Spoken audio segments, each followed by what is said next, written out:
तो ये सर्वेंट के बेस पर पिताजी को ले गए थे। तब जाके पिताजी को बहुत दुख हुआ कि मैं छोटा मेरा काम कर रहा था वहाँ, तो मुझे अच्छा था, यहाँ आकर आपने तो मुझे नौकर ही बना दिया। 4 बेटों में से विधवा माता को रखने के लिए कोई तैयार नहीं था। पैसे, प्रॉपर्टी सब होने के बावजूद वो माताजी के साथ क्या हो गया ऐसा कि उनको कोर्ट में जाना पड़ा। बहुत दर्द हुआ कि नहीं, ऐसा भी कर सकता है कोई बेटा अपनी माँ से। कई ऐसी लड़कियां हैं जो विदेश में जाने की, मैरिज करने की सोच रही है, तो उसके लिए भी एक सबक होना चाहिए। हाजिर हो वकालत.com की पॉडकास्ट सीरीज हाजिर हो में आपका स्वागत है। हम हमारी इस सीरीज में वकालत के क्षेत्र से अलग अलग विभूतियों को बुलाते हैं। आज हमारे साथ ऐसी विभूति हैं जो गुजरात से निकलकर पूरे विश्व में अपना काम कर रही हैं। उनका नाम है प्रीति जोशी। प्रीति जोशी, आप गुजरात में उनका नाम लीजिएगा, लगभग सभी लोग उनको जानते हैं क्योंकि वो बहुत समाज सेवा का काम अपने प्रोफेशन के साथ मिलके, वकालत के प्रोफेशन के साथ मिलके समाज सेवा का काम, मतलब समाज में जो कायदा है, जो कानून है, उसके बारे में जागृति लाने का काम भी बहुत ढंग से करती हैं, अच्छे ढंग से। तो प्रीति जी, आपका स्वागत है। मैम, शुरुआत वहीं से करता हूँ। मुझे ऐसा कहा गया कि आपका भी एक नाम पड़ गया कि आप एनआरआई वकील हो गई हैं, तो आपका नाम ऐसा क्यों पड़ा है कि क्यों एनआरआई वकील आपको कहा जाता है? दरअसल क्या है कि जो हमारे भारत के कई लोग अलग अलग देश में बसे हुए हैं और वहाँ पे जाकर के जो उनको डिस्प्यूट अराइज होते हैं, चाहे वो डिस्प्यूट मैरिटल रिलेटेड हो, प्रॉपर्टी रिलेटेड हो, विल रिलेटेड हो, तो उसी तकलीफ में जब लीगल कॉन्सिक्वेंसेस क्रिएट होते हैं तब उनको गाइडेंस की ज़रूरत पड़ती है। तो एक पार्टी यहाँ पे होती है, दूसरी वहाँ पे होती है, तो उनको ऐसा लॉयर चाहिए कि जो उनको लो पॉइंट पे उसको हेल्प करे। तो उसी बेस से हम चलते हैं और वैसे भी मैं चैम्बर ऑफ कॉमर्स में ये जो एनआरजी कमेटी है उसमें मैं को चेयरमैन के तौर से मैं काम कर रही हूँ। तो वहाँ पे भी हम वर्कशॉप और सेमिनार करते हैं कि ताकि हम ऐसे लोगों को हम उसका जो प्रॉब्लम है तो सॉल्व कर सके, उनको गाइडलाइन दिला सके। तो ताकि ऐसे वर्कशॉप, सेमिनार के आधारित और ऐसे कई केसेस जो अराइज होते हैं तो उसमें जिसको भी जो लीगल हेल्प की ज़रूरत होती है, वो बेस में हम आगे चलते हैं। और उसमें कई बार क्या होता है कि हम जब विदेश में जाते हैं कोई प्रोग्राम करने, तो वहीं पे भी काफ़ी लीगल कॉन्फ्रेंस की है हमने। थाईलैंड में, दुबई में, यूके में। तो वहाँ पे भी जो एनआरआई हमारी इंडियन पब्लिक है, वहाँ पे कोर्ट प्रोसीजर की बात नहीं है। वहाँ पे जो डिस्प्यूट अराइज़ है, तो वन पार्टी जो हमारा इंडियन बेस्ड रहती है, तो वो डिस्प्यूट रिज़ॉल्व करने की बात आती है, तब हमारा काम शुरू होता है। तो चाहे वो फैमिली मैटर हो, प्रॉपर्टी रिलेटेड मैटर हो, तो हम उनको एज़ अ लॉयर हम उनको हेल्प कर सकते हैं। ताकि कई मसले ऐसे हैं कि जो हमने सॉर्ट आउट भी किया है, कॉम्प्रोमाइज़ बेस से भी सॉर्ट आउट किया है और लीगल फाइट में भी हमने सॉर्ट आउट किया है। तो ये थोड़ा काफ़ी पेचीदा मुद्दा रहा है। इसकी शुरुआत कहाँ से हुई थी मैम? शुरुआत 10 साल पहले हुई थी। जैसे देखा जाए यूके में एक प्रोग्राम ऑर्गेनाइज हुआ था 2016 में, रंगीलो गुजरात। तो वहाँ पे हमने पार्टिसिपेट करने के लिए एक लेटर रखा कि भाई हम वहाँ पे हमारा जो एनआरआई पीपल है इंडियन बेस, तो उनको हम कुछ गाइडलाइन फ्री लीगल एड देना चाहते हैं। कोई पैसे कमाने का जरिया की सोच से नहीं गए थे।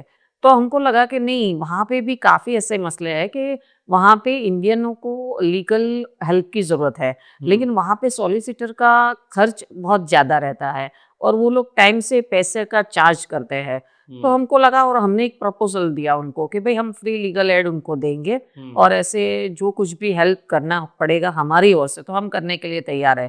तो उन्होंने अपने कैंप में से हमको एक स्टॉल फ्री में दे दिया ताकि हम हमारे एनआरआई पीपल तक पहुंच सके। और हमने लंदन में हैरो स्थित, उसमें रंगीलो गुजरात का कार्यक्रम था, तो उसी में हमने एक स्टॉल लगाया फ्री लीगल एड का। और वहाँ पे बहुत सारे एनआरआई ने हमारे स्टॉल पे विजिट की और उनका जो मसला था तकरीबन जैसे उनकी हेल्प करना उचित लगा उसी तरीके से हमारी हेल्प की शुरुआत यूके से हुई है। और फिर वो सब काम शुरू से ही वहां से शुरू हुआ, तो आज तक वो चलता ही आ रहा है। तो उस टाइम फर्स्ट टाइम आपको कैसे केसेस मिले थे वहां पे जब आप गए? वहाँ पे फर्स्ट टाइम पे मैट्रिमोनियल डिस्प्यूट ज़्यादा मिले थे कि अच्छा। हस्बैंड वहाँ पे रहता है, वाइफ इधर रहती है, और जो डाइवोर्स की मैटर रहती है, तो वहाँ पे जो लो कानून है वो एकदम अलग रहते हैं, और इंडिया के जो कानून है वो एकदम अलग रहते हैं। ताकि वहाँ पे तो डिवोर्स बहुत जल्द मिल जाता है, लेकिन इंडिया में जब डिवोर्स लेना है तो प्रोसेस ऑफ लॉ की हमको अडॉप्ट करना पड़ता है। तो वहाँ पे तो ले लेते हैं, लेकिन जब इंडिया में शादी होती है तो डिवोर्स भी इंडिया में लेना पड़ता है। तो वो कई लोग को ऐसा मालूम पता नहीं चलता है कि नहीं डिवोर्स हो गया है, तो अभी हमको तो चाइल्ड सपोर्ट नहीं मिला है, मेंटेनेंस नहीं मिला है, तो हम क्या करें? तो उसी बेस से हमको भी समझाना पड़ता है कि भाई आपका शादी इंडिया में हुआ है, तो डिवोर्स भी आपको इंडिया से लेना पड़ेगा। अदरवाइज आप इंडिया में तो पति पत्नी ही कहलाओगे, ताकि वो प्रोसेस ऑफ लॉ उनको यहाँ पे अडॉप्ट करना पड़ेगा।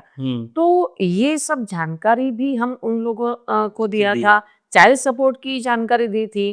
तो वो सब बातें बहुत ज़रूरी और अहम है। जब शादी इंडिया में हुई है, तो पूरा प्रोसेस भी इंडिया में ही चलता है। ऐसा नहीं है कि वहाँ पे डिवोर्स हो गया, तो अब यहाँ भी पति-पत्नी नहीं रहे हैं। तो वो एक अवेयरनेस बहुत वहां बड़ी से बात कौन है। सा केस आया था, याद है आपको? अभी याद आ रहा है? हाँ, वहाँ पे एक हस्बैंड ने हम्म, शादी करके यहाँ से सूरत के गर्ल से के साथ शादी करके वो ले गया था। हम्म, फिर वहाँ जाकर लड़की वो शॉर्ट पीरियड था, वो दिसंबर में आया था, तकरीबन ये 20 साल पहले की बात है। वो शादी के उनके बाद में 5 साल के बाद जो डिस्प्यूट अराइज हुए, फिर लड़की वो आई थी। हम्म, तो जब वो सूरत में आई थी और शादी करने के लिए सूरत आया था, लड़की सूरत में रह रही थी अडाजन विस्तार में। तो एक ही लड़की थी उनके माँ-बाप की और अच्छे घराने से थे। तो वो बोला कि भई मुझे शादी करना है और अभी जल्दी है, मेरे को वापस जाके ड्यूटी भी जॉइन करना है। तो लड़की ने देखा कि चलो लड़का तो अच्छा दिखता है, तो उनके पेरेंट्स भी मान गए कि चलो भई कोई बात नहीं, पेरेंट्स अच्छे हैं, खानदान अच्छे हैं। सब देखने दिखावे में से फिर फोटोग्राफ दिखाए कि वहाँ पे उनका जो प्रॉपर्टी है वगैरह, तो वो भी सब अच्छा है, उसकी जॉब अच्छी है, कमाई अच्छी है। तो पेरेंट्स को तो लड़की के पेरेंट्स को तो क्या चाहेंगे? भई चलो भई अच्छा घर है, लड़का अच्छा खासा कमा लेता है, उसकी प्रॉपर्टी है। तो उन लोग ने बोला लड़की की मर्ज़ी क्या है? लड़की बोली कि नहीं अच्छा है, मुझे लड़का पसंद है। तो उन्होंने शादी कर दिया। ज़्यादा इंक्वायरी नहीं किया, लेकिन 1 महीने के अंदर सगाई भी हो गई और शादी भी हो गई। फिर जब लड़की को यहाँ से रुखसत किया कि चलो भई अभी ससुराल जाना है, तो लड़की वहाँ पे गई। तो जब ससुराल में जाकर देखती है तो उसको हैरानी हुई कि ये वहां पे दूसरी औरत कौन थी। तब वो लड़की ने पूछा कि ये कौन है। तब लड़के ने बोला कि भाई ये तो मेरी पहली बीवी है, उसके साथ मेरा एक एग्रीमेंट मैरिज हुआ है। वो नर्स थी, वो काम कर रही थी और वो दोनों वैसे कमा कर रह रहे थे। उसके साथ उसका एक कॉन्ट्रैक्ट मैरिज साइन हुआ था। तो लड़के ने बोला कि आपकी आपने इतनी अहम बात मेरे से छुपाई क्यों? आपने क्यों ये वजह मुझे बताई नहीं? और मुझसे शादी करने से पहले ये बात आपको क्लियर करनी थी। तो लड़का ने कुछ जवाब नहीं दिया कि नहीं अभी मुझे ज़रूरत थी शादी करने की, आपका इंडिया में तो मेरी फर्स्ट शादी है, ये यहाँ पे जो है रूल्स है उसी हिसाब से मैंने यहाँ पे शादी कर ली है। तो लड़की को तब इतना डिस्टर्ब हो गई मेंटली और शॉक लगा कि ये तो कैसा हो गया, क्योंकि हमारी भारतीय संस्कृति में एक ही लग्न की प्रथा है। एक लग्न हयात होने के बावजूद कोई दूसरा लग्न नहीं कर पाता है। वहां पे 2 कर सकते? वहां पे एग्रीमेंट मैरिज, कॉन्ट्रैक्ट मैरिज सब चलता है। सब विदेश में अपने अपने एक एग्रीमेंट कॉन्ट्रेक्चुअल मैरिज की सिस्टम है, मतलब एक से ज्यादा कितने भी कर? करते हैं, लेकिन उसमें क्या है प्रावधान है। ओके। वहां पे भी जो डिवोर्स सिस्टम है वो अप्लाइड है, लेकिन यहाँ पे तो उनका डिवोर्स नहीं हुआ था और यहाँ पे शादी हुई थी। वहां पे शादी इंस्टीट्यूट नहीं थी, तो लड़के को वहां दिक्कत नहीं आई क्योंकि शादी यहाँ पे हुई थी। वहां पे शादी ये दूसरी नहीं हुई थी, तो वो तो साथ में कोई भी रह सकता है। तो ये बात से लड़की हैरान हो गई। फिर उसने पूछा मुझसे शादी क्यों की, आपका तो शादी बना हुआ है। तो वो लड़के ने बहुत उसको इमोशनल थोड़ा बहुत करके बोल दिया कि भाई मैंने शादी इसलिए की कि यहाँ पे कोई सर्वेंट नहीं मिलता है, खाना पकाने वाले नहीं मिलते, ओह! बर्तन धोने वाले नहीं मिलते। ओह! मुझे एक घर सँभालने वाली बीवी चाहिए थी। हम दोनों सुबह से निकल जाते हैं, शाम को आते हैं, घर कौन सँभालेगा? रसोई कौन करेगा? तो इसीलिए मैंने शादी की। तब लड़की को ज़्यादा टेंस में आ गई कि ये तो कोई बात नहीं है, मेरी ज़िंदगी क्यों खराब किया? तो लड़की का पासपोर्ट उसने ले लिया था, लड़की के पास जो कुछ भी था वीज़ा, पासपोर्ट वग़ैरह जो दस्तावेज़ थे, वो सब उसने ले लिए थे कि उसको मालूम था कि जब लड़की इधर आएगी, तो उसको ये सब मालूम पड़ेगा तो वो निकल जाएगी या भाग जाएगी। तो उसने वो सिफत से काफ़ी डॉक्यूमेंट्स उसके ले लिए वो थे। लड़की फॉरेनर थी या इंडियन? नहीं, नहीं, वो इंडिया की वो सूरत की अठाजन की रहने वाली थी। नहीं, वो दूसरी जो थी वहाँ हाँ, कॉन्ट्रैक्ट वो वाली, तो वहीं वहीं की वो थी। फॉरेनर थी। हाँ। अच्छा।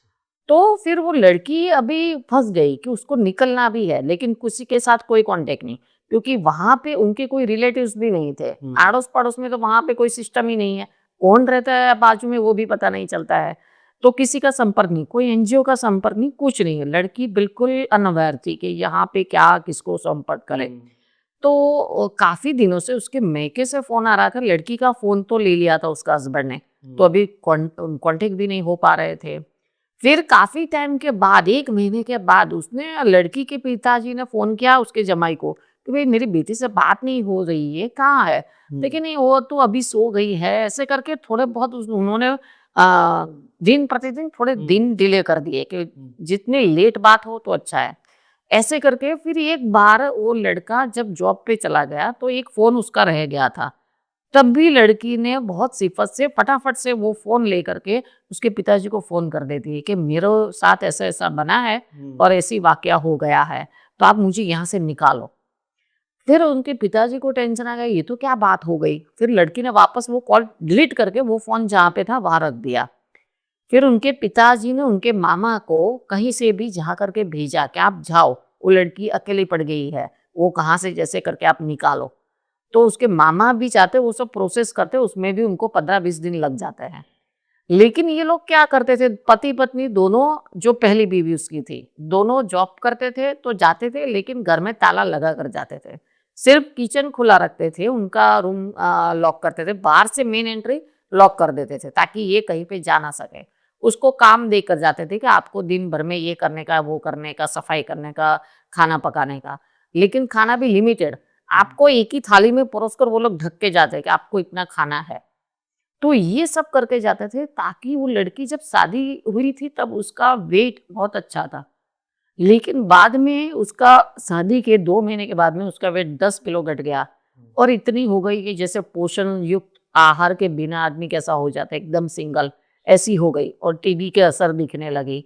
तब जाके उसके मामा वहाँ पे पहुँचे। तब वो लड़के को सरप्राइज़ हुआ कि ये कहाँ से इधर आ गए? तब उसके मामा ने वहाँ पे लड़के को बोला कि आप अभी के अभी पूरा डॉक्यूमेंट दो, अदरवाइज़ मैं यहाँ से पुलिस को कॉल करूँगा और पुलिस करेगी फरियाद, कंप्लेंट वगैरह। फिर जाके वो लड़के ने लड़की का पासपोर्ट, वीज़ा सब दे दिया। लड़की को जब यहाँ लाए तो लड़की की बहुत खराब हालत थी। उसको मेडिकल ट्रीटमेंट लेनी पड़ी और टीबी का जो ट्रीटमेंट हुआ वो लेना पड़ा। फिर वो थोड़ा स्वस्थ हुई, बाद में कंप्लेन की, पुलिस फरियाद भी हुई, डोमेस्टिक वायलेंस का केस भी हुआ। लड़की का पूरा सामान उसने ले लिया था, गहने सब ले लिए थे। तो वो सब हमने रिकवर के लिए डोमेस्टिक वायलेंस किया, पुलिस फरियाद की और ये सब बातें करने के बाद लड़की को न्याय मिला, लेकिन काफ़ी टाइम लगा उसमें। हुँ। क्योंकि जब प्रोसेस से चलना पड़ता है, बाय एयरमेल की समन्स नोटिस उसको सर्व करनी पड़ती है, तो वो थोड़ा प्रोसेस लंबा हो जाता है। हुँ। लेकिन आखिर तक लड़की लड़ी कि नहीं हुँ। मुझे न्याय चाहिए, क्योंकि हुँ। ये मेरी बात नहीं है, कई ऐसी लड़कियां हैं जो विदेश में जाने की, मैरिज करने की सोच रही है, तो उसके लिए भी एक सबक होना चाहिए। हुँ। इसलिए मुझे लड़ना है। हुँ। तो वैसे मेडिकली वो रिकवर होने लगी, फिर उसने निर्णय किया नहीं अभी तो मुझे लड़ना ही है। हुँ। जब जाके वो लड़ी और उसको न्याय मिला। हुँ। कई बार ऐसा होता है कि जल्दबाजी में विदेश में शादी करने के ख्वाब से हुँ। लड़कियां या उसके परिवार हुँ। इंक्वायरी नहीं करते हैं हुँ। कि भाई ये खानदान कैसा है। और जैसे वो लोग दिखाते हैं, चलो प्रोफाइल फोटो वगैरह दिखाते हैं, वो तो अपने बनाई हुई फोटो है उन लोगों हुँ। की। आपने क्या इंक्वायरी की? हुँ। कोई समाज थ्रू किया या हुँ। फिर नहीं कोई एजेंट नहीं, तो ये एजेंट और समाज थ्रू नहीं जाना है। हुँ। आपको गवर्नमेंट बेस जहाँ पे विदेश में जो काम कर रहा है तो उसका एक नंबर आता है, पीएनए नंबर। हुँ। तो वो नंबर का वेरीफाई करो। वहां पे उसकी प्रॉपर्टी है कि नहीं है, वहां पे वहां जो काम कर रहा है तो उसका भी एक अलग आईडी कार्ड नंबर होता है, तो उसकी सैलरी क्या है, उसका बैंक अकाउंट क्या है। और जब लड़की को भेजते हैं तो लड़की का एक इंश्योरेंस होना चाहिए, पॉलिसी, उसका पासपोर्ट वीजा कंफर्म उसके पास ही रहना चाहिए। फिर वो इमरजेंसी नंबर जो जहाँ पे जो एरिया में लड़की को आप शादी बना रहे हो, तो उसी एरिया के नज़दीकी पुलिस स्टेशन का नंबर, उनके नज़दीकी एनजीओ का नंबर, तो वो सब बातें भी लड़की को पहले से ही सिखा के, उनको दिला के, या चाहे और नज़दीक में कोई ऐसा कॉन्टैक्ट नंबर हो तो वो भी देना चाहिए सेफ्टी और सुरक्षा के लिए। कल जाके वो बाहर निकले तो किससे मिले, कहाँ जाए, उसके पास पैसे नहीं है, तो बैंक में एक उसकी बैंक अकाउंट खुलाकर उसको एक अमाउंट दीजिए और उसका कार्ड भी यूज करने के लिए वो रख सकती है। तो ऐसा प्रावधान बनाना चाहिए जो हम नहीं बनाते हैं, तो ताकि ये सब लड़की वहां जाकर ऐसी परेशान हो रही बस है। नहीं। तो लड़कों के साथ भी ऐसा कोई केसेस हुए हैं ऐसा? हाँ, लड़कों के साथ भी होता है, कई बार कोई ऐसे कोई बता केस से। याद आ रहा है आपको? हाँ, वो उसमें एक इंडोनेशिया का एक केस था। तो उसमें क्या था कि लड़के ने बुलाई लड़की को कि भाई आप आ जाओ, तो विजिटर वीजा के तौर पे लड़की वहां गई, तो दोनों अच्छा मैरिज हो गया, दोनों अच्छी तरह से काम करने लगे। फिर लड़के के पास जो प्रॉपर्टी थी, जो गहने थे, जो अपने पिताजी का कमाया धमाया हुआ था, तो कुछ भी, तो फिर लड़की का जैसे वहां रहना हुआ तो दोनों पीआर हो गए थे। फिर उसको लगा कि नहीं, अभी तो मैं यहाँ, लड़की का क्या था कि नहीं, मैं वहां पे पीआर मेरा आ जाएगा तो मेरे को इसके साथ रहना नहीं है, मुझे सिर्फ रहना है वहां पे, विदेश में रहना है, अपना खुद का कुछ बनाना है मुझे। रस उसको इंटरेस्ट उसमें था कि मुझे वहां परमानेंट स्टे रहना है, विदेश जाने में? विदेश जाने में रस था, वहां पे रहने में रस था, वहां पे अपनी कैरियर को फोकस करना था। लेकिन जरिया कौन, ये लड़का। लड़का है तो मैं उसी जरिए से साधन बनाकर चढ़ जाऊंगी सीढ़ी। लड़का क्या करता था वहाँ? लड़का भी वहां पे जॉब करता जॉब था। का? लेकिन जब जैसे दोनों का जॉइंट अकाउंट हुआ, उसका नाम, लड़के ने को चलो भाई शादी हो गई है तो उसमें क्या दिक्कत है, उनका बैंक अकाउंट जॉइंट करा दिया। लेकिन जब धीरे धीरे लड़की ने वो सब अमाउंट डाइवर्ट कर दी उसके जॉइंट अकाउंट में से पूरा का पूरा, तो लड़के के पास जब देखा कि भाई बैलेंस नहीं है अकाउंट में, तो उसने पूछा कि बैलेंस कहाँ गई, तो बोला कि कोई बात नहीं, मेरे पास ही, आप टेंशन मत करो ना। तो चलो भाई ठीक है, फिर गहने लॉकर में से तो कहाँ गए, अरे ठीक है मेरे पास ही है ना। तब जाके लड़के ने बोला कि नहीं, इनका रवैया बदला जा रहा है, अभी पैसे ले लिए, गहने ले लिए है, फिर घर में काम करने की जो बारी आती है, तो वहां पे विदेश में कोई सर्वेंट नहीं होते, दोनों आपस में सब मिलके काम करते हैं, बर्तन हो, झाड़ू पोछा हो, चाहे कपड़े हो, कुछ भी हो, तो सब साथ में करते हैं। लेकिन लड़की का फिर वो उसका एटीट्यूड बदल गया, नहीं आपको ये करना ही पड़ेगा, मैं क्यों करूं, ऐसे करके उसका रवैया भी बदल हो गया। तब जाके लड़के को पता चला कि उसको मेरे में इंटरेस्ट कम होता जा रहा है, उसका कैरियर ओरिएंटेड माइंड है, फिर भी वो कुछ और रिश्ते बनाने लगी है। तब जाके वो लड़के ने बोला कि भाई आप बोलो क्या है, लेकिन नहीं, अभी मेरे को तेरे साथ नहीं रहना है, मेरे को जमता नहीं है, आप अलग हो जाते हम। तो अब लड़के ने बोला कि नहीं, मेरा तो पूरा तुम्हारे पास है, मैं कैसे अलग हो जाऊं। तो कह नहीं, आप अलग हो जाओ, अदरवाइज तो मैं पुलिस कंप्लेन कर दूंगी, और यहाँ पे तो मालूम कि पुलिस का कायदा कानून क्या है। तो लड़के तो वैसे भी उनके पास कुछ रहा नहीं था, तो लड़के ने वहां पर सब छोड़ छाड़ के वो इंडिया आ गया कि भाई मुझे अभी वहां रहना ही नहीं है, क्योंकि वहां पे तो पुलिस के झमेले में पड़ते हैं, तो कन्विक्शन का रेट भी रहता है, सजा होने की भी नौबत आ जाती है, और ऐसी धाक धमकी देते हैं तो टेंशन में वो काम भी नहीं कर पाता है, उसका माँ बाप तो यहाँ पे थे, तो वो इधर चला आया, ताकि फिर यहाँ से लेकर के उसने डाइवोर्स पिटीशन फाइल किया, और ये सब जो वाक्य बना वो भी सब लिखा वगैरह, तो लड़ना पड़ा। तो उसकी शादी यहाँ हुई थी? हाँ, शादी शादी यहाँ यहाँ हुई हुई थी। तो फिर उनका मतलब सॉल्व हो डिवोर्स भी, गया? हाँ, सॉल्व डिवोर्स लड़के लेना पड़ा। कई लड़के बार ऐसा लेना होता है कि नहीं, दोनों पार्टी एग्री नहीं होती है, एक को ही डिवोर्स चाहिए, दूसरे को नहीं चाहिए, तो जिसको डिवोर्स चाहिए उसको फाइल करना पड़ता है डाइवोर्स पिटीशन। तो फिर लड़के को यहाँ पे आकर डाइवोर्स पिटीशन फाइल करना पड़ा। आप कुछ बता रही थी सीनियर सिटीजन्स में भी ऐसे इश्यू आने लगे? सीनियर सिटीजन में काफी ऐसे इश्यूज है, और ऐसे विदेश में भी जब लोग अपने माता पिता को बुलाते हैं कि चलो भैया आप आ जाओ, तो देखा कि हमारे एक वडील को बुलाया, वो विधुर पिता थे, तो उनको बुलाया कि आप आ जाओ उसके, तो पिता को लगा कि अच्छा है, चलो बेटे ने, मतलब बहू ने बुलाया है मुझे। बेटा बहू कहाँ रहते थे? बेटा बहू दोनों कनाडा रहते थे। कनाडा रहते थे? हाँ, अच्छा। और अभी उनको पिताजी ने बुला लिया कि भाई आप भी आ जाओ, आप वहाँ क्या करोगे अकेले, आप इधर आ जाओ। तो पिताजी तो यहाँ पे अच्छा खासा अकाउंटेंट का काम कर रहे थे, और अच्छा चल रहा था। लेकिन वो लड़के ने बोला कि आप क्या काम करोगे, अभी आ जाओ, आप आराम करने का इधर। तो पिताजी को लगा कि चलो मेरा बेटा मेरा कितना ख्याल रखता है, तो चलो मैं चल जाता हूँ, यहाँ भी अकेला रहता हूँ, वहाँ पे साथ में रह लूंगा, बच्चे के साथ खेलेंगे।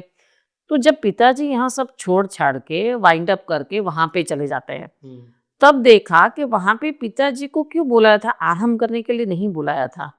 पिताजी को घर के काम के साथ बाहर से जॉब करके वो पिताजी को उन्होंने लॉन्ड्री के शॉप में रख दिया सर्विस पे। तो वहां पे जब मशीन ऑपरेट करना पड़ता है ना, तो वहां पे वो पिताजी को काम पे लगा दिया।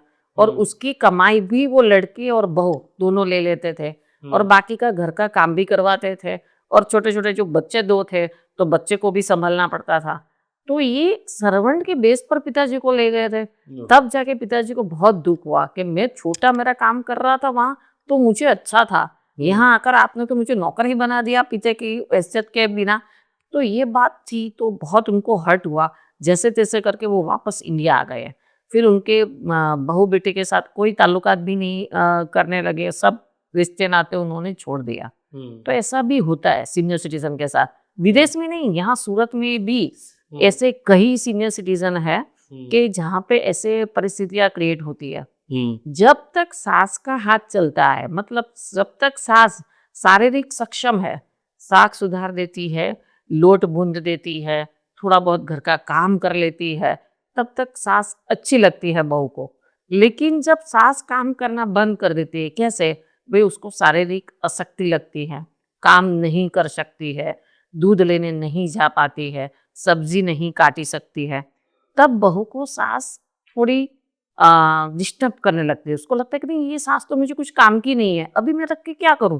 ऐसे करके उनका रवैया सास के प्रति बदल जाता है कि नहीं नहीं, ये तो अभी आप साथ में मत रहो, आप दूसरे बेटे के साथ रहो अभी। तो ऐसा सेम जो बागबान पिक्चर आई थी ना, उसके पहले का एक ऐसा केस हमारे में बन गया था। बागबान फिल्म तो बाद में आई। ऐसे 4 बेटों की बात थी और एक विधवा माता। 4 बेटों में से विधवा माता को रखने के लिए कोई तैयार नहीं था। 4 बेटा और 1 बेटी थी। फिर उसकी माँ ने बोला कि ठीक है, कोई मेरे को किसी के साथ नहीं रहना है, मैं अपने हिसाब से अपने घर में रह रही हूँ। और जो माताजी थे, उनके हस्बैंड वो सब करके गए थे भाई, कि भाई मैं कल हो ना हो, आप ये घर है वहां पे रहना, खुद का नाम का, माताजी का खुद का नाम का फ्लैट था, वहीं पे आप रहना। और एक एफडी ऐसी बना दी थी कि ताकि उनको मंथली इंटरेस्ट मिल सके और अपने आप खा सके। तो वैसे बोला जाए तो करोड़पति माताजी थी, उसको कोई दिक्कत नहीं थी। दिक्कत कब आई, पैसे प्रॉपर्टी सब होने के बावजूद वो माताजी के साथ क्या हो गया ऐसा कि उनको कोर्ट में जाना पड़ा। जब माताजी को ऐसा लगा कि भाई चलो 4 बेटे हैं, लेकिन मेरे को किसी के ऊपर बोझ नहीं बना, मैं अपने घर में खा पी लूंगी। लेकिन जैसे जैसे माताजी की तबीयत थोड़ी अशक्त होने लगी, तो उन्होंने पहले बेटे को बोला कि भाई बेटा, अभी मेरे से थोड़ा बहुत नहीं जमता है, आप ऐसा करो कि आपके साथ थोड़ा रखो। तो वो बोला नहीं नहीं, अभी तो माताजी मेरे कहाँ रखूँ, मेरा बेटा बोर्ड में है, उसको एग्जाम होता है, वो घर में थोड़ा बहुत डिस्टर्बेंस हो जाएगा। दूसरा बोला कि नहीं नहीं, मेरी बीवी तो पूरे दिन जॉब करती है, आपके साथ कौन रहेगा। फिर अभी आपको तो ये डायबिटीज है, प्रेशर है, ये है, आपको वो शेड्यूल वाला खाना कौन खिलाएगा, कैसे खिलाएगा, तो उनको नहीं जमेगा। तीसरा बोला कि नहीं माताजी, अभी मैं नहीं, आप ये वैकेशन जाने के बाद मैं रखूंगा। चौथा बोला कि नहीं माँ, मैं रखूंगा। तो माँ ने बोला कि ये अच्छा है, चलो भाई, छोटा है लेकिन सबसे समझदार लगता है। तो फिर माता बोली कि ठीक है, तो मैं रहूं, या तो फिर ऐसा करो। फिर बोला कि नहीं, आप माता ऐसा करो ना कि आप हमारे वहाँ आए, उसके बजाय तो हम आपके वहाँ आ जाए, तो कोई बात एक ही है। तो माता ने बोला कोई बात नहीं, बात एक ही है, आप आ जाओ हमारे वहाँ। तो फिर वो लोग माँ के साथ रहने आ गए, सबसे छोटा बेटा। फिर माता को लगा कि नहीं, कितना अच्छा है, कितना समझदार है, ये बड़े लोग नहीं समझते, छोटा समझ गया। तब जाके फिर वो लड़के ने बोला, माँ ने बोला कि अभी मेरे को यात्रा करना है, आप बैंक में से पैसे लेकर आओ, मेरे को ये यात्रा के 15,000 भरना है। तो लड़का गया बैंक में, माताजी का साइन तो कर दिया था चेक में, तो लेकर आया, दे दिया। ऐसे ऐसे करके वाकया चलता रहा। माताजी को पैसे की कोई कमी नहीं थी, लेकिन जो खर्च होते थे, वो माताजी अपना खर्चा अपने आप उठा रही थी। कोई किसी बेटे के पास से 1 रुपया भी नहीं लेती थी। धीरे धीरे ऐसा ऐसा बैंक में आने जाने का माताजी का थोड़ा शारीरिक अशक्ति के लिए वो जाना बंद हुआ। तब जाके लड़के ने बोला कि माताजी, आप हर बार ऐसा अभी टेंशन मत लो, आप मेरे को एक अथॉरिटी दे दो ना, मैं ही सब कुछ किया करूँगा, आप टेंशन मत लो। तो कि ठीक है, तो उन्होंने अपना नाम जॉइंट करवा दिया अकाउंट में, ताकि वो माताजी को धक्का ना हो। माताजी ने कहा, माँ तो क्या होती है, वो तो बच्चों के लिए प्रेम, लागनी, हूफ और एकदम ट्रस्ट होता है कि बच्चा कुछ नहीं करेगा ऐसा गलत माँ के साथ तो। तो उन्होंने बोल दिया कि कोई बात नहीं, तो उसका जॉइंट अकाउंट में कर दिया। फिर जाके वो लड़के ने क्या किया, धीरे-धीरे माताजी की जो जमा पूंजी थी, वो पैसे हटा लिए, हटा लिए, हटा लिए। तकरीबन पूरा बैंक अकाउंट खाली हो जाता है 5,000 छोड़ के। तो फिर वो लड़का का काम हो गया कि भाई चलो बैंक बैलेंस खाली हो गया। फिर वो कितने कितने पैसे थे उसमें? उसमें 3 करोड़ के ऊपर पैसे थे। ओह वाह! और उसमें धीरे-धीरे और खाली किया कैसे? इसके नाम की एफडी रख दिया, उसकी वाइफ के नाम पे एफडी रख दी, लड़के का ये ले लिया, उसका ये ले लिया, ऐसे करके उसने पूरा पैसा फैला दिया, ताकि किसी को पता ना चले ये पैसे कहाँ गया, कैसे नहीं। तो तब जाके वो बोलता है कि नहीं अभी तो मेरा थोड़ा लगता नहीं है, मेरे को थोड़ा काम है, अभी मैं अपने घर जाता हूँ, आप बड़े भैया से आप मिल लेना, बड़ा भाई का थोड़ा ड्यूटी बनता है। तो बोला कोई बात नहीं, आप जा सकते हो। फिर वो माता बड़े भाई को बोलती है कि भई अभी आप आना है कि भई मैं आ जाऊँ? तो कि नहीं आप रहो ना, कोई ज़रूरत हो तो हमें बुला देना। चलो भई ठीक है। ये सब बातों में एक लड़की भी थी उनकी, लड़की और जमाई थे। लेकिन वो लोग को ऐसा नहीं था कि भई माताजी को जब नहीं कर पाते थे, टिफ़िन लड़की दे जाती थी, क्योंकि कोई जवाबदारी उठाने के लिए तैयार नहीं था। तो लड़की टिफ़िन सुबह-शाम दे जाती थी, आती थी, चली जाती थी। जब माताजी ने वो बोला कि अभी बैंक में जाना वाला कोई नहीं है, बेटा तू जाकर आना, कि आज मेरे को दवाई का भी डोज़ लेना है तो 3,000 रुपए उठाना है। तो लड़की ने बोला ठीक है, वो भाई को मैं फ़ोन कर दूँगी तो वो ले आएगा।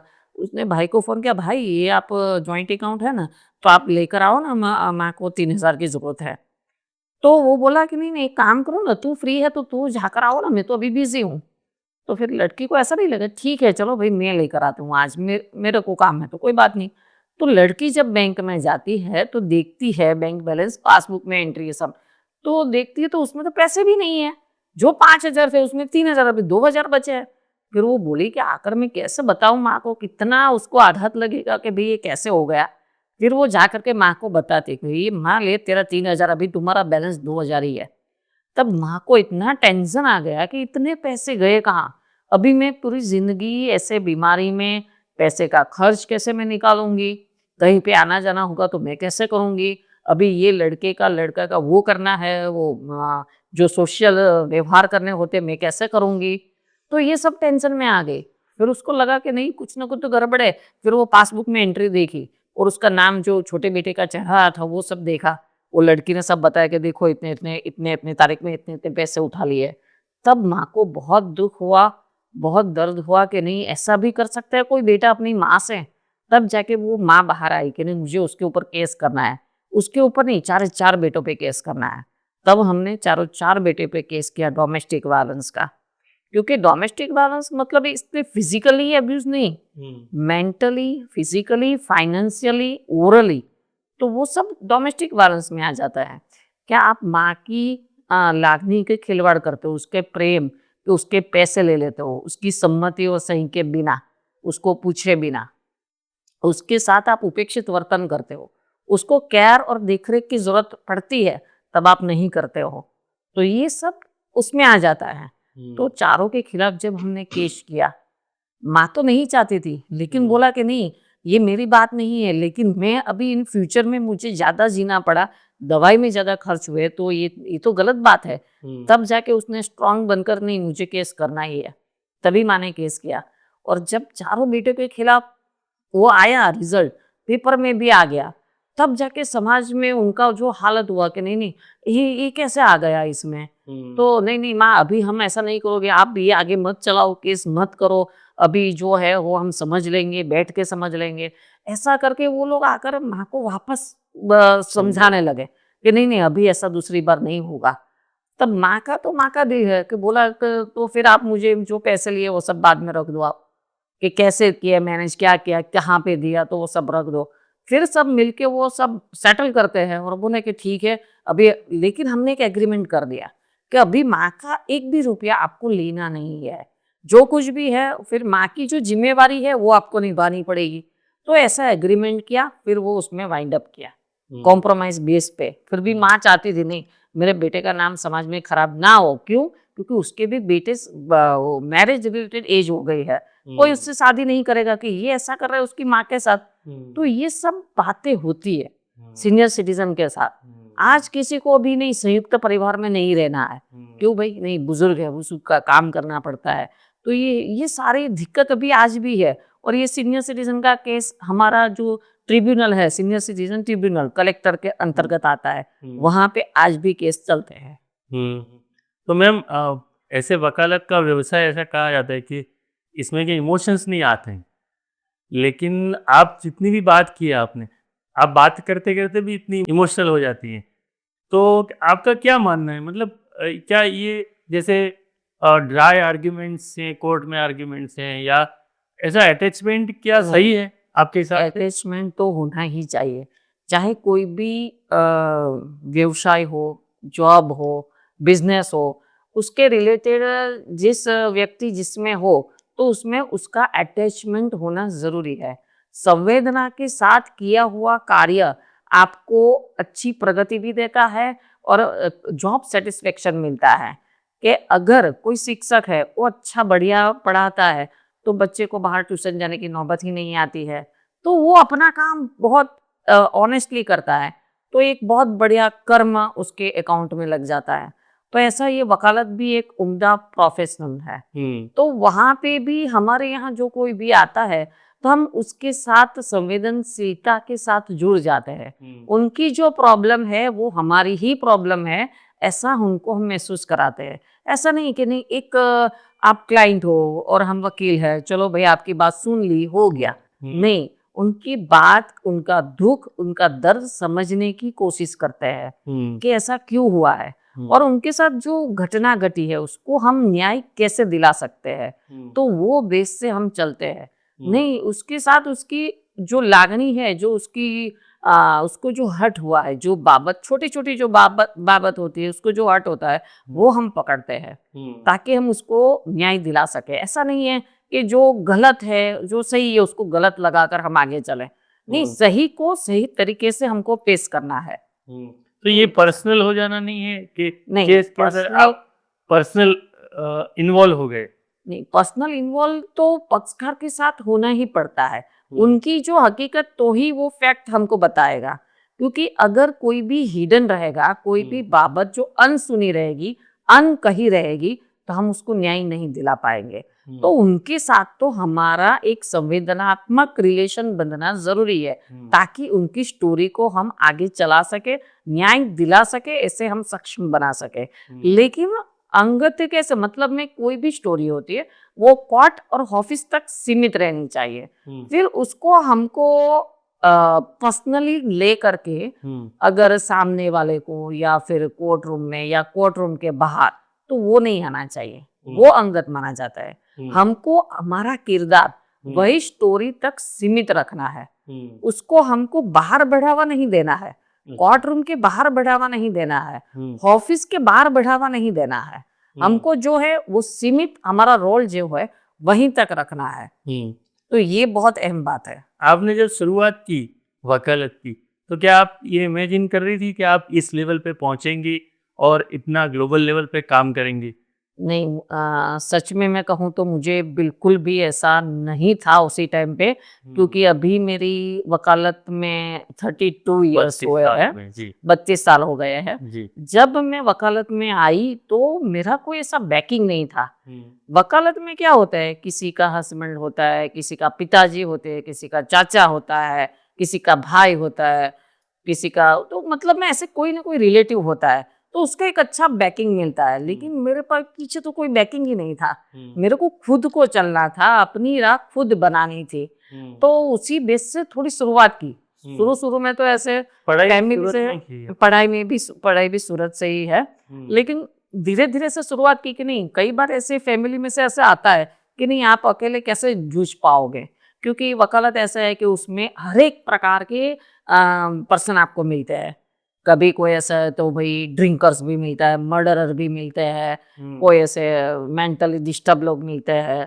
तो ऐसे कई बार ऐसा होता है कि आप ऐसे कैसे उन लोग को हैंडल करोगे, हम्म। लेकिन मैंने बोला कि भाई मैं कर लूंगी। आपके परिवार में मतलब पापा मम्मी भाई अब मेरे सब पापा क्या तो बिजनेस में थे, वो हम्म। जूसी रेस्टोरेंट फरसान मार्ट के भागल पे वेल नोन शॉप थी हमारी फरसान की, अच्छा। तो वो तो उसमें थे। हम्म। लेकिन 2005 में कैंसर में वो गुजर गए थे। हम्म। बाकी तो सब वो अपने अपने बिजनेस में थे, मेरे दो भाई जी वगैरह। जी। लेकिन वकालत में कोई नहीं था, हम्म। इसलिए थोड़ा बहुत वो लोग वो चिंतित थे कि आप कैसे उसमें आगे आ सकते हो। लेकिन धीरे धीरे मेहनत करनी पड़ती है, कोई नहीं, भी आपने प्रोफेशन। पढ़ाई मतलब एडमिशन लिया, हाँ, उस टाइम पे किसी ने गाइड किया कि भाई आप इसमें एलएलबी में? नहीं उसमें क्या है कि मेरा एक शौक था। ये हम्म। बहुत इंपॉर्टेंट आपका क्वेश्चन है। जी। कई बार ऐसा होता है कि भाई मुझे ये बनना है, ये बनना है, लेकिन कोई दिशा नहीं दिख रही है कि मैं कहाँ जाऊं। अभी मुझे पहले से ही, जब बचपन से ही ऐसा शौक था, जब स्कूल में कॉलेज में आते हैं तो मेरे को पिक्चर देखना बहुत अच्छा लगता था। कैसे picture? Suspense thriller, murder film. मुझे ऐसा नहीं कि ये हीरो की फिल्म देखनी है, ये हीरोइन की फिल्म देखनी है। मुझे ऐसे फिल्म देखना शौक था कि जिसमें मिस्ट्री हो, मर्डर हो, सस्पेंस थ्रिलर हो, तो ऐसी मूवी मुझे देखना था, कोई भी हीरो हीरोइन की हो। तो ये सब देखते देखते मुझे ऐसा लगा कि ये वकील तो क्या आर्ग्यूमेंट करे, इससे तो अच्छा मैं आर्ग्यूमेंट कर सकती हूँ। अच्छा। नहीं नहीं, वो विलन वो है, ये नहीं है, नहीं मर्डरर वो नहीं है, तीसरा है। तो ऐसा माइंड अप्लाई करने लगती थी कि नहीं इसमें ये, तो वो मेरा एक थोड़ा बहुत डेवलप होने लगा, नॉवेल भी अंदर पढ़ते का वकील डेवलप होने लगा। ऐसी नॉवेल्स भी पढ़ते थे? नॉवेल भी थोड़ा पढ़ते हैं, थोड़ा जी बहुत उसमें इंटरेस्ट है। जी।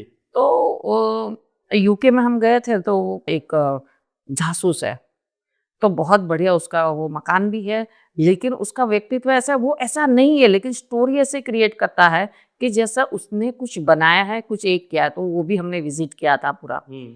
तो ये जो बातें मेरे मन में आने लगी कि नहीं, ये वकालत में ये हो सकता है, ऐसा कर सकते हैं, ऐसी आर्गुमेंट हो सकती है, तो मैं भी ये कर सकती हूँ। ऐसा मेरा डेवलप हुआ इंटरेस्ट कि नहीं मुझे वकील तो बनना ही है, लेकिन फैमिली में तो कोई है नहीं, नहीं लेकिन बन जाएंगे।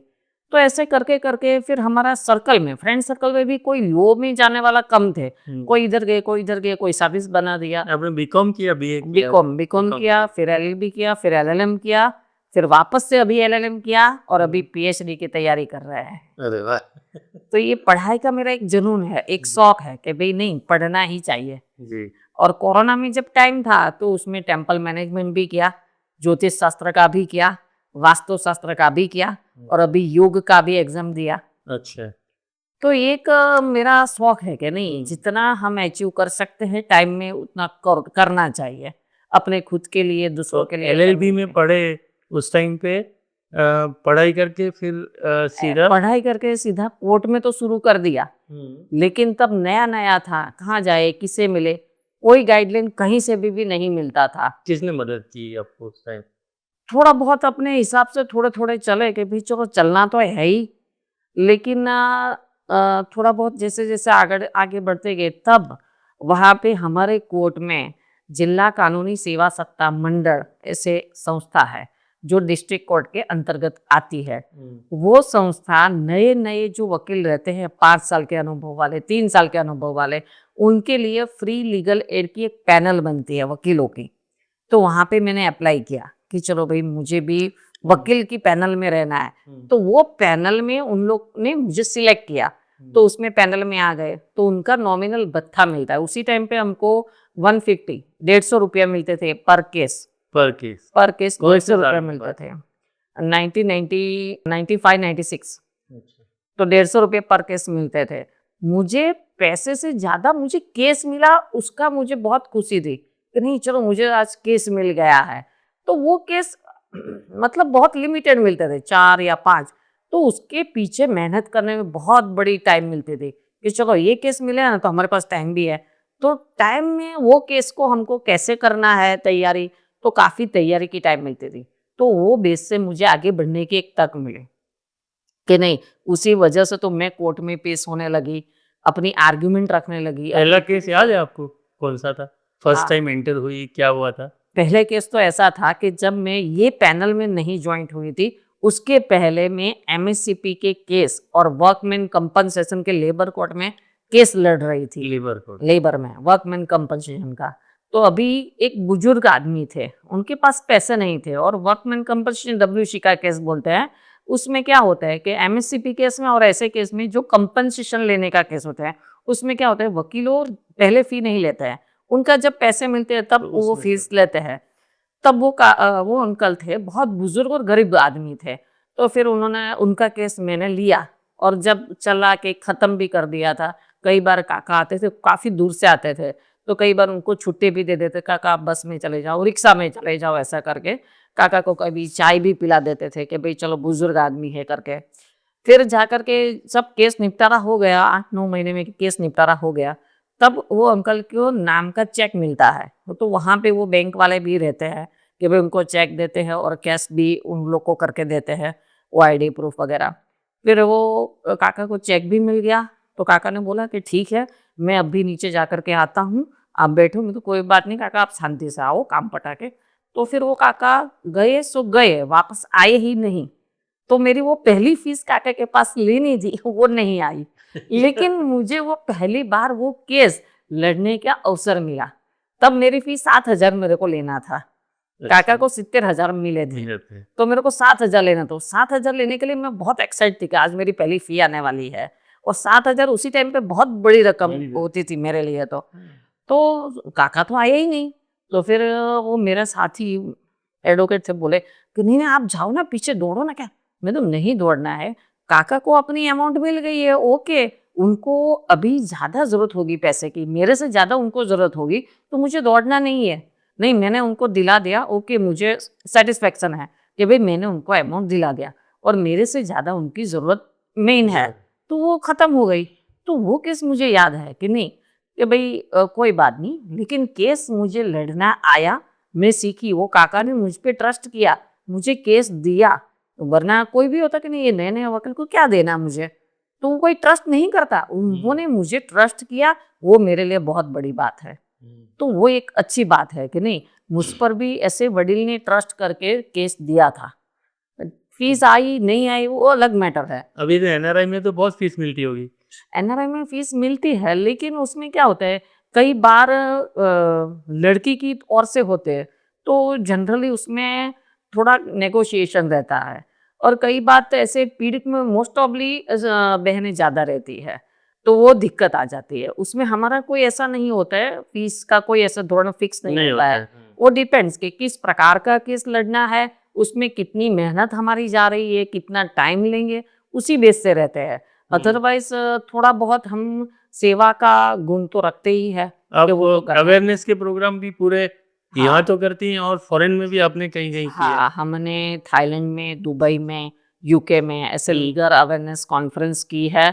और वहाँ पे जो हमारी गुजराती एक यूनिट है, वहाँ पे हमने संपर्क किया है, और वहाँ पे काफ़ी ऐसी केसेस रहते हैं, तो उनको भी हमने फ्री ऑफ कॉस्ट गाइडलाइन भी दी है और ऐसे अवेयरनेस कार्यक्रम भी किया है। तो अभी क्या और क्या करना चाहती है फ्यूचर में आप? अभी तो पीएचडी की तैयारी करना चाहती हूँ, आशा है कि मैं डॉक्टर बन जाऊँ। जी, बन और जाएंगे। ये जो करने का कौन से टॉपिक पे पीएचडी करनी है? ये जो टॉपिक है वो बहुत संवेदनशील टॉपिक है, कि जो हमारा लग्न संस्था है, और उसमें अभी जिस तरह का डिवोर्स केसेस बढ़ते जा रहे हैं, जिस तरह लव मैरिज करते हैं, तो लव मैरिज के साथ ही अभी 1 साल नहीं होता है और डिवोर्स में चली जाती है बात। तो ये बात हमारे लग्न संस्था के लिए थोड़ी बहुत अड़चने, इन फ्यूचर चिंतित करने वाली बात है। तो उसी बेस में मुझे पीएचडी करना थोड़ा लगता है कि मैं करूं, क्योंकि हमको कुटुंब बचाना है, हमारी भारतीय संस्कृति को हमको मेंटेन करना है, तो वो जरूरी है। तो किस लिए ये ऐसी जली जा रही है हमारी नई जनरेशन, तो वहां पे किस तरह हम ब्रेक कर सकते हैं, कौन से ऐसे सरकमटेंसेस है कि जिसको हम फोकस करें, या ये सब आने वाली जनरेशन को हम उनका माइंडसेट बदल पाए। तो ये इसके लिए मुझे ज़रूरी लगा कि ये बहुत ज़रूरी है कि उसके ऊपर मैं थोड़ा संशोधन करूँ। मैम थैंक यू, आप आए और आपको हम शुभकामनाएं देते हैं कि थैंक यू। आपका पीएचडी हो जाए और फिर एक बार ऐसा ही वापस आपका इंटरव्यू करें कि आपके क्या रिजल्ट्स मिले। और धन्यवाद मैम। Thank you.